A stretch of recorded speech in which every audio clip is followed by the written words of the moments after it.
ඔන්න අදත් ඔයගලන් තවත් ලස්සන බෝඩ් ගේම් එකක් තමයි මම අන්බොක්ස් කරන්න යන්නේ. ඒ තමයි එවර්ඩේල් කියන ගේම් එක. ඉතින් මේ ගේම් එක ගැන මාත් ඇත්තටම සෑහෙන එක්සයිට් වෙලා හිටියේ. මොකද මට මේ ගේම් එක හොයාගන්න බැලුව සෑහෙන කාලයක් හිටියා. ඉතින් මේ ගේම් එක මම ගෙන්න ගත්තේ USA වලින්. ඉතින් මේකත් සෑහෙන අවෝඩ්ස් වින් කරපු බෝඩ් ගේම් කලෙක්ටර් කෙනෙක් ගාව තියෙනවනේ අනිවාර්යෙන් තිබිය යුතු ගේම් එකක්. ඉතින් මේකේ තියෙන්නේ අපිට විලේජ් බිල්ඩ් අප් කරන්න වගේ කන්සෙප්ට් එකක් තමයි මේ ගේම් එකේ තියෙන්නේ.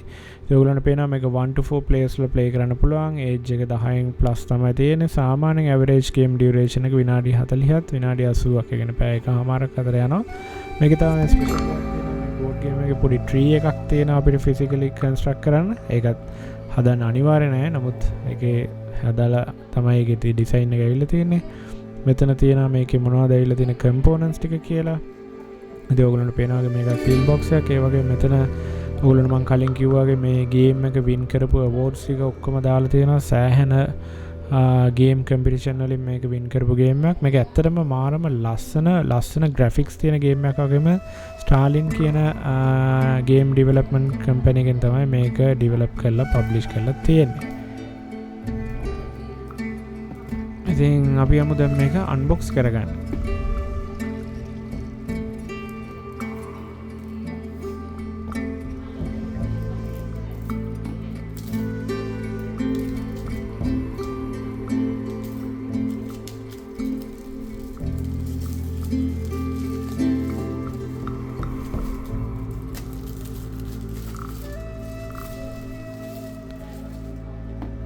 ඉතින් මේ පැකට් එක කඩාගත්තා ඊපස්සේ ඔයගොල්ලන්ට පේනවා මේක මේ බොක්ස් එක මැට් ෆිනිෂ් එකක් ඇවිල්ලා තියෙන්නේ.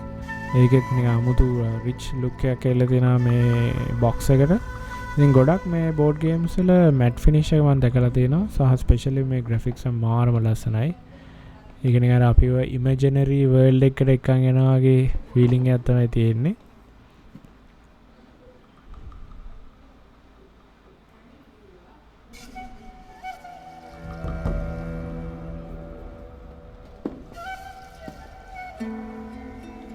අපි බොක්ස් එක ඕපන් කරලා බලමු මොනවද මේක ඇතුලේ ඇවිල්ලා තියෙන්නේ කියලා.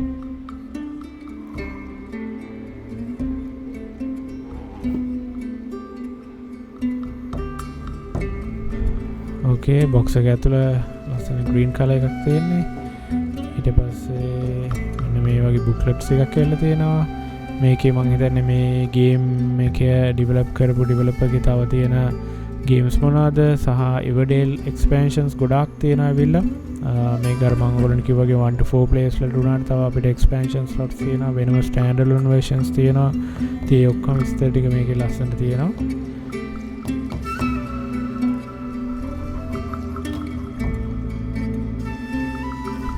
මේක තමයි රූල් බුක් එක. මේකත් ලස්සනට ක්වොලිටි එකට print කරලා දෙනවා. මේකේ ඇත්තටම ඔයගොල්ලන්ට කියන්න මේක නිකන් ස්ටෝරි එකක් වගේ තමයි අපිට මේ ඉන්ස්ට්‍රක්ෂන්ස් ටිකක් දීලා තියෙන්නේ. මේ විලේජ් එකේ මොකද වෙන්නේ සහ මේ විලේජ් එකේ ඉන්න කැරක්ටර්ස් ලගේ යුනික් ෆීචර්ස් මොනවද, ගේම් එක ඉනිෂියලි සෙට් අප් කරගන්න කොහොමද, මේ වගේ ඔක්කොම ලස්සන ග්‍රැෆිකලි අර ස්ටෝරි එකක් විදිහට තමයි මේගොල්ලෝ මේ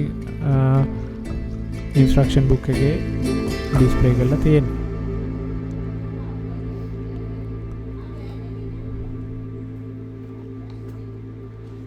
ඊට පස්සේ අර මම ඔයගලන්ට කිව්වා මේ එවර්ඩේල් ට්‍රී එක කන්ස්ට්‍රක්ට් කරන්නේ කොහොමද කියලා තියෙනවා. ඉතින් ඒක මම දැන් කන්ස්ට්‍රක්ට් කරන්න යන්නේ නැහැ. ඔයගලන්ට how to play වගේ වීඩියෝ එකකදී මම ඒක පෙන්නන්නම්. ඉතින් මේක නිතරම කන්ස්ට්‍රක්ට් කරන්න ගියොත් මේ ගහ ඩැමේජ් වෙන්නත් පුළුවන්. ඉතින් ඒකෙන්ද ඔයගලන්ට ඒක අනිවාර්ය නැහැ. නමුත් ඉතින් මේ බෝඩ් ගේම් එකේ ඇවිල්ලා තියෙන්නේ ඒ ගහ අපිට කන්ස්ට්‍රක්ට් කරගන්න පුළුවන් විදියට. ඉතින් මේක තමයි මේන් බෝඩ් එක. ඉතින් ඒකත් මැට් ෆිනිෂ් එකකින් ඇවිල්ලා තියෙන්නේ. මේක නිකන් ගොඩක් අපි බෝඩ් ගේම්ස් වල නිකන් ස්ක්වයර් නෙන්නේ. මේක නිකන් රවුන්ඩ් ෆිගර් එකක් තමයි ඇවිල්ලා තියෙන්නේ. හොඳ thickness එකක් තියෙනවා බෝඩ් එකේ. මේ තියෙනවා එවර් ට්‍රී එක. ඉතින් මේක අපි හිමීට පරිස්සමෙන් ගලව ගන්න ඕනේ. ඊට පස්සේ තමයි මේක කන්ස්ට්‍රක්ට් කරන්න තියෙන්නේ.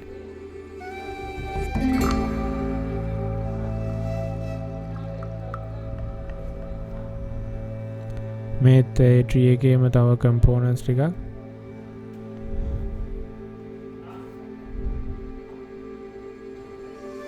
මේකත් ඒ ගහේම පාර්ට් එකක් තියෙන්නේ. ඕකේ ප්ලාස්ටික් බොක්ස් එකක් මේක ඇතුලේ තියෙන්නේ. ඒක අපිට ගොඩක් හොඳයි මේ මැනේජ් කරගන්න අපේ ගේම් එක ඊට පස්සේ ප්ලේ කරද්දි මෙතන තියෙනවා යමනාරි කැරක්ටර්ස් ටිකක් මේකත් මම හිතන්නේ වුඩ් වලින් හදලා තියෙන්නේ මම හිතන්නේ මේ ගේම් එකේ කියන විදිහට මේගොල්ලන්ට කියන වර්කර්ස්ලා කියලා ඉතින් මේක වුඩ් ෆිනිෂ් තමයි තියෙන්නේ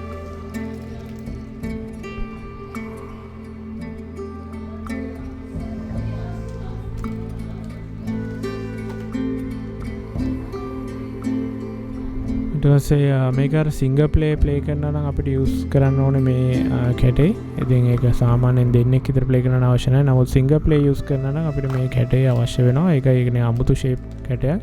ඉතින් මේ තියෙන රිසෝසස් ජෙම්ස්, බෙරීස් ඊට පස්සේ රොක්ස් ඔය වගේ තමයි තියෙන්නේ. ඉතින් ඒවා ඇත්තටම මේ ඒ අයිටම් එකට ගැලපෙන මැටීරියල් වලින් හදලා තියෙනවා. අපි දැන් බෙරීස් ගත්තොත් එහෙම මේ තියෙන wood බෙරිස් ගත්තොත් එහෙම ප්ලාස්ටික් එක නිකන් පොඩ්ඩක් ප්‍රෙස් කරාම ප්‍රෙස් වෙන විදියට. හැබැයි wood and rock කියන එක ටිකක් ස්ටිෆ් විදියට තියෙන. ඊට පස්සේ ජෙම්ස් කියන්නේ නිකන් see through විදියට තියෙන සහ අපිට එක්ස්ට්‍රා තව බෑග්ස් උත් දීලා තියෙනවා අපිට පැක් කරගන්න.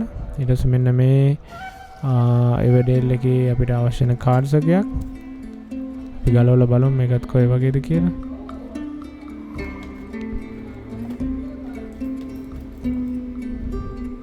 මේක තමයි එවඩෙල් එකේ මේන් කාඩ් පැක් එක.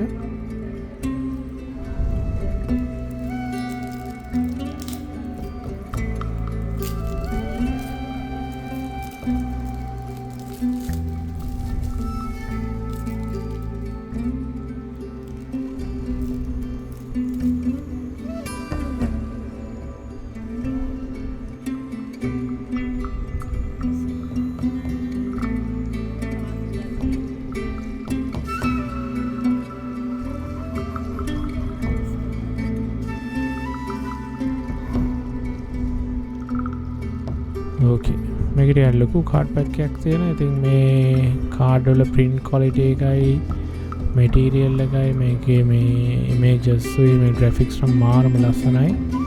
මම play කරලා තියෙන board games වල ටික එහෙන ලස්සන cozy vibe එකක් තියෙන graphics කියන පුළුවන් මේ game එකේ තියෙන. මම හිතන්නේ ඒකත් එක හේතුවක් මේකේ මේ game එක මෙච්චර popular වෙන්න. සහ ටිකක් matte finish එකක් තමයි මේ boards වල තියෙන. ඔයගොල්ලන්ට පේනවා ඇති.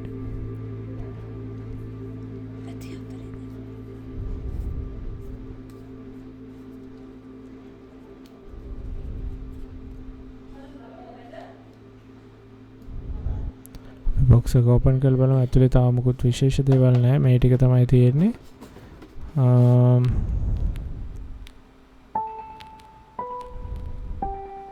අපි මේන් බෝඩ් එක පොඩ්ඩක් දිග අරගෙනත් බලමු.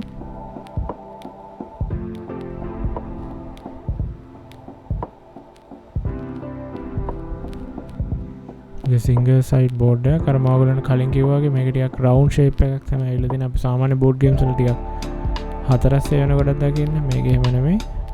ඉතින් මේක තමයි මේන් සෙටප් එක. ඉතින් මේ මැද කැලේට තියෙන මිඩෝ කියලා එකක්. ඊට පස්සේ මේ ජංගල් එකක් තියෙනවා. මේක අපිට රිසෝසස් තියාගන්න ඕන තැන තියෙනවා. මෙන්න මෙතන තමයි අර මං කියපු කන්ස්ට්‍රක්ට් කරන ගහ තියන්න තියෙන්නේ. ඉතින් මැට් ෆිනිෂ් එකක් තියෙන හොඳ බිල්ඩ් ක්වොලිටි එකක් තියෙන බෝඩ් එකක් කියලා කියන්න පුළුවන්.